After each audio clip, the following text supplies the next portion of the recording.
Hey everyone, welcome to our real interview experience series. As you know, we share our subscribers' interview experience here. So, one of our subscribers, Krishna Nagar, recently cracked Java developer interview at Tech Mahindra. So, in this video, I am gonna share everything about the technical questions, what he shared with me. And guys, if you have attended any recently interview, then fill the form below in the description. We will reach out to you. You can choose to share your name or share your experience anonymously. We are also giving gift cards to the participants, so don't miss out and don't forget to subscribe to catch more videos like this. So now let's get started. So basically, he first applied through LinkedIn for a role open for 3 to 7 year of experience, and he's having total 3 year of experience. There was total 3 rounds. The first round was technical interview. The second round was HR, and I'm gonna discuss technical round here. So first interviewer asked about why is volatile used in Java and when does it fail to guarantee thread safety. So volatile ensures changes to a variable are visible to all threads, but it fails when multiple threads update shared data together. It doesn't protect atomicity or complex operations like count plus plus. Okay. Then he asked about the risk of overriding equals method but not hash code method. So this is very important question. So if equals is overridden but hash code is not, then objects that seems equal may go into different hash buckets. This breaks hash map or hash set behavior, causing duplicates, failed lookups, or unexpected results. Okay. Then interviewer asked to explain the concept of immutability and how do you create an immutable class in Java. So immutability means the object cannot change after the creation. To make a class immutable, make fields final, private, and no setters. String is immutable for security, caching, and thread safety. Its value never changes once created. Okay. Then they ask what happens if a thread throws an unchecked exception and how to handle it in a thread pool. So if a thread throws an unchecked exception, it terminates silently. In a thread pool, use a thread executor and override after execute or handle it with future.get, which rethrows the exception if the task fails. Okay, before moving ahead guys, I would like to share one important thing with you. Actually, we had launched complete interview preparation material structure step by step by myself, expert and MNC's interviewers, and the best part is that now no one need to go anywhere else to prepare their interviews. There is a 99% chance that interviewers will ask questions from this material. So basically it contains a lot of material categorized by experience levels, means each experience level has different material with all possible interview question and answers for Java, Spring Framework, Maven, Git, Spring Boot, Spring Security, Spring Data JPA, Kafka, microservices, Java coding questions, Stream API coding questions, and many more. I have provided the link to get this in the below description, and if someone need this material plus 2 real enterprise client projects for reference with video recorded sessions plus one-on-one lifetime doubt sessions and referrals to the big MNCs, then they should check the interview preparation kit. I will provide the link for this as well in the description below. So now moving to our interview experience. Then they asked to explain class loader hierarchy in Java and a scenario where it causes issues. So Java uses hierarchy: first bootstrap, extension, application, class loader, right?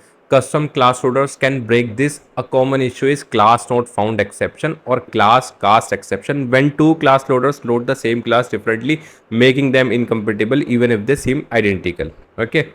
Then interviewer asks if a service is caching data using hashmap but facing concurrency issues, what's wrong in this situation. So hashmap is not thread safe. In multi-threaded access, it can cause data corruption or infinite loops. The solution is to use concurrent hashmap, which is designed for thread safe access and avoids issues during simultaneously read write by multiple threads. Okay. Then he asked why is immutability preferred in multi-threaded system and how do you design such classes. So this is important question. So immutability objects are thread safe by default because their state never changes. No synchronization is needed. To design them, use a final class, final fields, no setters and private constructors or builder patterns to set values only once during creation. Okay. Then guys, they ask how does Spring Boot perform auto configuration behind the scenes. So Spring Boot uses enable auto configuration to load many configuration classes listed in Spring factories. It checks conditions using conditional annotations to decide which beans to auto configure based on class path, properties, or missing user defined beans. Okay. Then he asks what happens when two auto configurations conflict. So when two auto configurations provides the same bean, Spring picks one unless you define your own bean which overrides them. You can also control it using conditional on missing bean, primary bean, or by excluding a specific auto configuration class. Then they ask about a conditional annotation and where have you used it. So conditional annotation tells Spring to load a bean only if a condition is met. It's used in auto configuration like conditional on property. For example, I used it to load a mock service bean only if I test profile is active. Okay. Then interviewer asks how does Spring Boot reduces boilerplate and what are the trade-offs. So the Spring Boot reduces boilerplate by auto configuring common setups using starters and annotations. The trade-off is less control, hidden complexity, and harder debugging when things go wrong because much is done automatically behind the scenes. Okay. Then he asked two beans of the same type are found. Spring throws no bean definition exception. How to resolve it without changing the beans? So you can resolve it by using qualifier annotation to tell Spring which specific bean to use during injection, or by injecting a list of bean type if you need all beans of that type. Okay. Then interviewer asks how do you handle application configuration in Spring Boot. So this is important question. So it uses application.properties or application.yaml files for configurations. We can also bind values using value annotation or configuration property annotation to inject them into beans. Profiles help manage different environments like dev, test, and prod. Then interviewer asks difference between application properties and YAML properties. So this is also important question. So both are used for configuring in Spring Boot.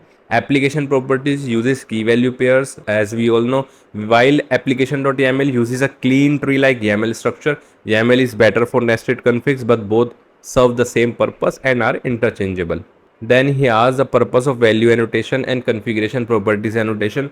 So value injects single values from properties using a key, whereas configuration properties binds multiple related properties into a class. It's better for structured data and grouped setting. Both help externalize configuration from code for easier management. Then they ask how does Spring Boot handle circular dependencies. So Spring tries to resolve circular dependencies using setter injections or proxies. If it can't, it throws a bean currently in creation exception. Best practices is to redesign code to avoid such cycles by separating concerns or using interfaces. Then they ask what are the challenges of distributed systems that Spring Cloud tries to solve. So Spring Cloud helps solve common distributed system issues like service discovery, configuration management, load balancing, circuit breaking, and centralized logging. It basically simplifies microservices communication, fault tolerance, and scaling in complex cloud-based or distributed environments. Then he asked, how do you handle communication between microservices? So microservices communicate using REST APIs, messaging queues, or tools like Fin or declarative REST calls. You can use REST template or web clients for HTTP calls and tools like RabbitMQ or Kafka for async communication between services. Then he asked what is REST template or REST template versus web client. So REST template is a synchronous blocking HTTP clients used for simple REST calls. Web client is non-blocking and supports both sync and async calls. Web client is preferred for reactive and modern applications using Spring Web Flux. Then interviewer asks what are the some common HTTP status codes you return from REST APIs. So there are many like 401, 404, etc. Then he asks how do you handle exception handling in a REST APIs. So we should use controller advice and exceptional handler annotation to catch and return proper error responses, return useful messages like 400 or 500 status codes.